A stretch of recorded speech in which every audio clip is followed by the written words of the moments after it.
Welcome back, folks, to another exciting video on AP Chemistry. Our focus today continues on Unit 8, where in this video, we are going to focus on the concepts of acid-base titrations, the molecular structure of acids and bases, and the relationship between pH and pKa. One of the biggest things that we need to recognize with this is this very first part, acid-base titrations, and to be able to look at an acid-base titration curve and understand a lot of different things that are focused on that particular relationship. In this particular video, you should be able to analyze titration curves and explain what is occurring at different points on the curve. You should be able to explain the molecular structure of acids and bases and how that relates to the strength of the acid or base. And lastly, evaluate the relationship between pKa and pH of a substance. So first, let's talk a little bit about acid-base titrations, and you may be familiar with this as many of you have already done this in lab. When we react acids and bases under controlled conditions, this is something that is known as a titration. Basically, we set up the apparatus that is set up on the right, where we have a burette that is full of titrant, that is of a known concentration. And then our analyte, which is our unknown concentration substance, is in the beaker down below. Typically, we mix something that is of known concentration in order to determine the analyte's concentration, which is unknown. We do this by adding very, very slowly the acid to the base, as an example. And then what we do is we add something that is called an indicator, and the indicator turns a color at a certain pH. Once we reach that pH, the solution will change color, and then we will know we are at some equivalence point or some point that we're trying to look at. So this apparatus setup is very, very important. It's something that you will do in lab quite a bit.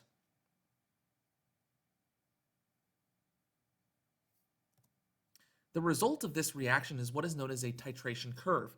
And there's a lot of information that can be obtained by graphing the pH of the solution versus the amount of titrant that we added. So for example, if we look at the graph on the right-hand side here, we start out with a very, very low pH. So what does that indicate? What information does that tell you? Did we add acid to base or base to acid?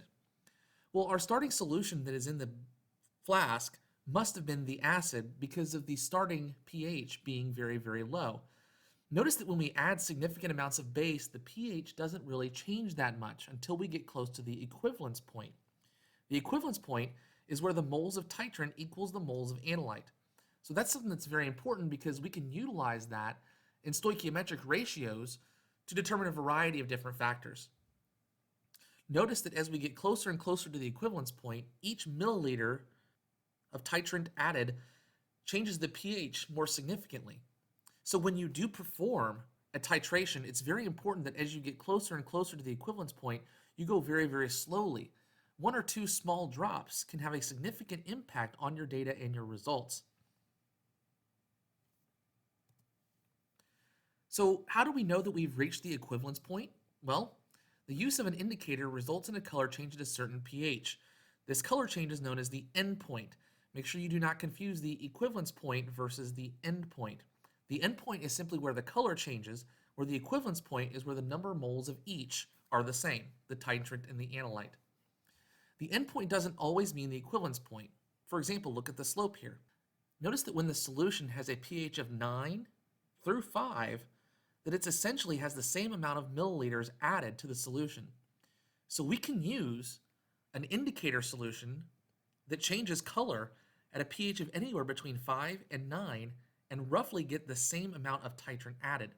It may be a little bit off, but it wouldn't be significant to the entire reaction. So a lot of times we will use, for example, phenolphthalein, which is what you see in the bottom right-hand corner that turns the pink color. It turns this pink color at a slightly basic, if I remember right, around 8 or 9 for the pH. Well, we use this with strong acid-base titrations because the equivalence point is usually around 7. But because, as you see the slope, the difference in the amount of titrant added to get the pH of 7 compared to the pH of 8 or 9 is very negligible. And so as a result, we can use an indicator that changes color at a pH that may be different than our endpoint. So let's take a look at some acid-base titrations here. Which of these do you think would be indicative of a strong acid and a strong base?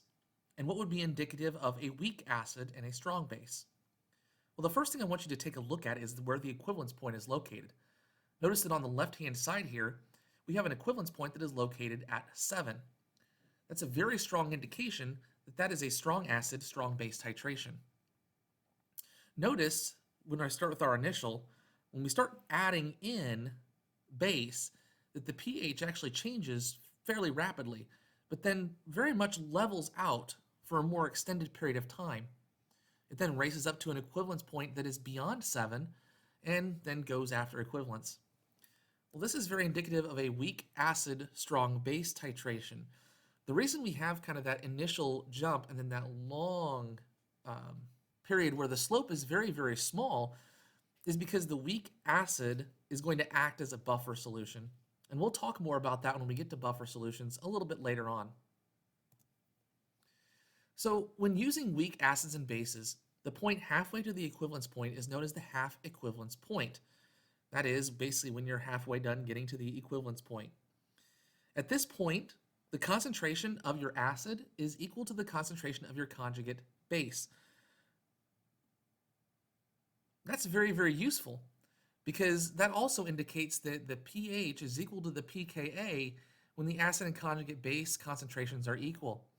So we can utilize this information to get a lot of information about the rest of the graph.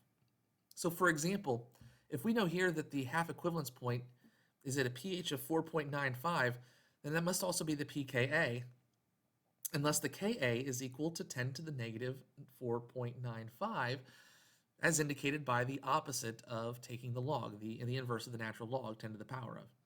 So at that point, we can determine the concentration of the acid, we can determine the concentration of the H3O+.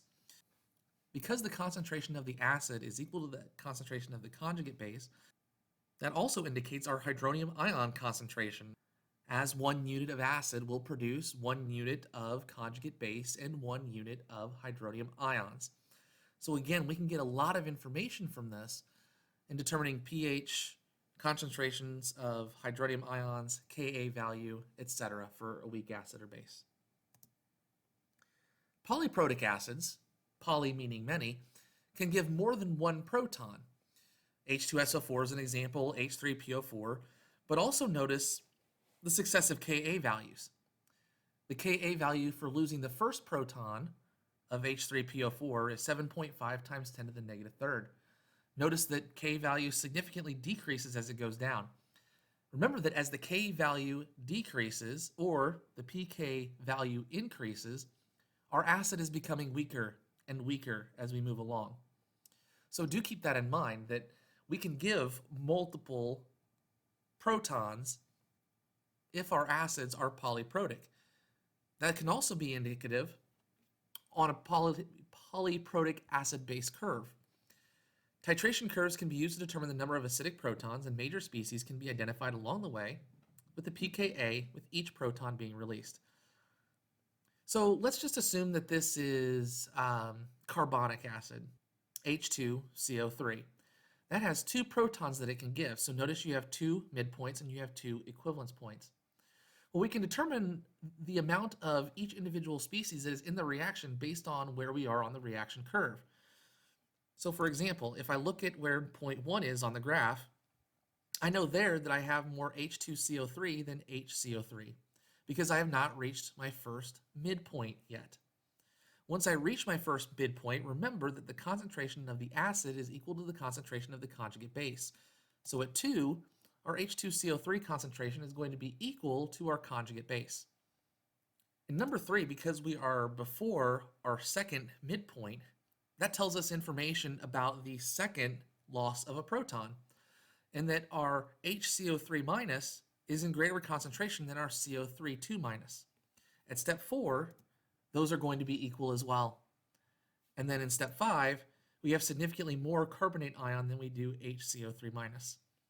So again, if we look at each individual step and understand where the midpoints are and what that tells us about equivalent acid-base concentrations, We can then utilize that information to determine what species is greater before, after, or at the midpoints. So let's utilize a practice problem here. A 50 milliliter sample of an acid, HA, of unknown molarity is titrated, and the pH of the resulting solution is measured with a meter and graphed as a function of the volume of 0.100 molar NaOH added. At what point in the titration curve is the concentration of A close to twice that of HA? So there's a couple things we need to look at when we go through and satisfy this problem. As we look at this chart here, it would be very beneficial to find the midpoint, or the half equivalence point of the titration. This looks like it would occur at S, because the equivalence point happens at 40 milliliters, so the half equivalence point would happen at 20. If we recall, at S, the concentration of our acid, HA, is equal to that of our conjugate base, A-. So remember and recall that anything before our midpoint, our concentration of HA is greater than that of A-. So that immediately eliminates answer choice A, R, and answer choice S. So again, as we look at this, we know it cannot be R, and we know it cannot be S. It is either T or U. Well, again, U has significantly more A- than that of HA, because it is well beyond the equivalence point, it is well beyond the end point, and has significantly more base that has been added to it. So, as we recall, S appears to be at the half equivalence point where HA is equal to A. Thus, Q and R will have HA greater than A- because it is yet to reach the half equivalence point. U then must be significantly more A- than HA because it's way beyond the end of the titration. So the answer here must be T, or letter C. All right?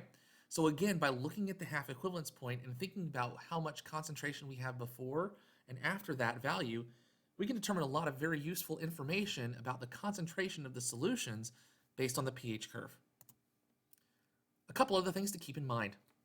Strong acids have weak conjugate bases, and strong bases have weak conjugate acids. Some examples of weak acids may include carboxylic acids, basically things that end in COOH, but it's not limited to that. Weak acids can include lots of different things that aren't your strong acids. Weak bases are things that typically include things like nitrogenous bases, ammonia, carboxylate ions. Notice the carboxylate ion is essentially the carboxylic acid. It's just missing a hydrogen, which would make sense because that would make carboxylic acid the acid, and the carboxylate ion the conjugate base of that. Many weak bases are going to contain nitrogen in it, so that would just be something that would be very beneficial for you to know. Now, when we look at the strengths of acids and bases, acid strength decreases as the electronegativity of attached halogens decreases. Thus, the base strength increases. So if we take a look at the examples here on the right-hand side, we have HOCl, HOBr, and HOI. We know that electronegativity is highest up and to the right on the periodic table. So notice the trend in the Ka values from HOCl to HOBr to HOI. It decreases. And that tells us that as we go down the group, as we go down the halogen group, the acid strength is decreasing as the electronegativity of those atoms in that group decreases going down. Another thing to think about as well is acid strength based on oxygens. Extra oxygens found on a molecule tend to stabilize the conjugate base, thus making the acid more acidic. So for example, take a look at HClO2 versus HClO. HClO2 has an extra oxygen when compared to HClO, and notice the Ka value. The Ka value for HClO2 is significantly greater than that of HClO. Thus, HClO2 is a stronger acid when compared to HClO. So the question then becomes, look at the bottom here, is HBrO3 stronger or weaker than HClO3? So that tells us that HBrO3 is weaker because Br has a lower electronegativity than chlorine, making it a weaker acid based on what we've talked about previously. Hypoiodious acid has the formula HOI. Predict whether HOI is a stronger acid than HOBr. Justify your prediction in terms of chemical bonding. Well, if we take a look at the Ka values, we can already notice a trend that as we go down the group from chlorine to bromine to iodine, the Ka value is going to be greater. As a result, that tells us that HOI is going to be a weaker acid. The Ka value is getting smaller. But why is that the case? Well, we need to think about this in terms of bonding. Remember that when atoms bond with higher differences in electronegativity, that creates a stronger bond. A stronger bond is going to be indicative of a weaker acid because it's less likely to break apart into its ions. HOI has an iodine ion which has a lower electronegativity than Cl or Br, thus the acid strength would be smaller than that compared to HOBr. We can compare the relative concentrations of our acid and conjugate base by comparing pH and pKa. Note that when the pH is greater than the pKa, that tells us we have significantly more conjugate base than acid. If the pH is less than that of the pKa, then that tells us we have significantly more conjugate base than we do of our acid. So again, a lot of very interesting information here to be able to take in. But again, as we always do, we will practice with these problems and work with them to try to get a deeper level of understanding. But hopefully by the end of this video, you're able to analyze titration curves and explain what is occurring at different points on the curve, explain the molecular structure of acids and bases and how that relates to the strength of the acid or base, and evaluate the relationship between pKa and pH of a substance. I appreciate your time. Thanks for watching. Have a great day, and we will see you in the next video. Bye-bye.